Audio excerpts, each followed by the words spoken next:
done driving the Ferrari Portofino M.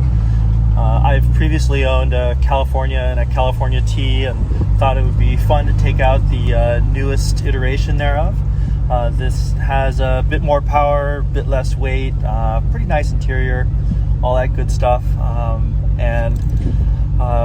To compare it to the previous Californias, the overall feel is very similar. It is a little louder, sounds a little better, although the twin-turbo V8 is pretty moany sounding at low RPMs. It actually sounds decent once you get some revs in it.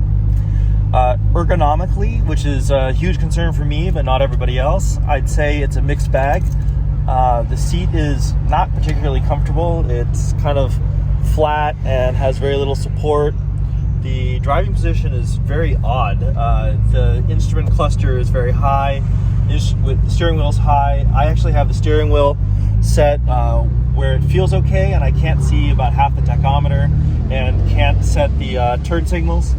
Overall, the car is decent. I mean, it's not lightweight. It's a little bit heavy. It makes okay noises,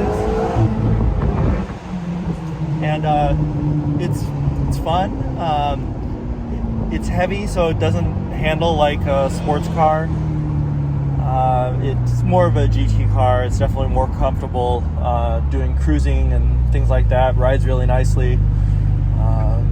Certainly I can see it being a decent use case for top-down fun. Ergonomically, like I said, it's a little weird. The controls, all the controls, like all modern Ferraris, are on the steering wheel. So you've got the detents in the blinkers, which is fine, except for the fact you can't see the blinker indicators if you've got the steering wheel in a comfortable position. The Portofino M finally gains a race mode, something on the Manatino, something the GT-oriented Ferraris haven't had in the past. Overall, yeah, I think that it's not a car I would mind owning, but certainly a car I'd mind paying for given the price. Yeah, don't do this. The seat controls work by pushing this button, and then in the center screen you get the different adjustments. What a pain. Throttle response is good. It does a great job masking the turbos with aggressive throttle. The car sounds decent.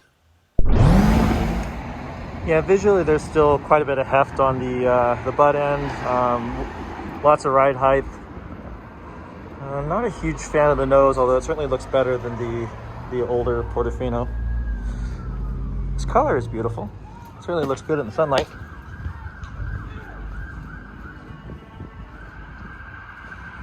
I do like the rear bumper treatment and the sort of spider-like humps in the back.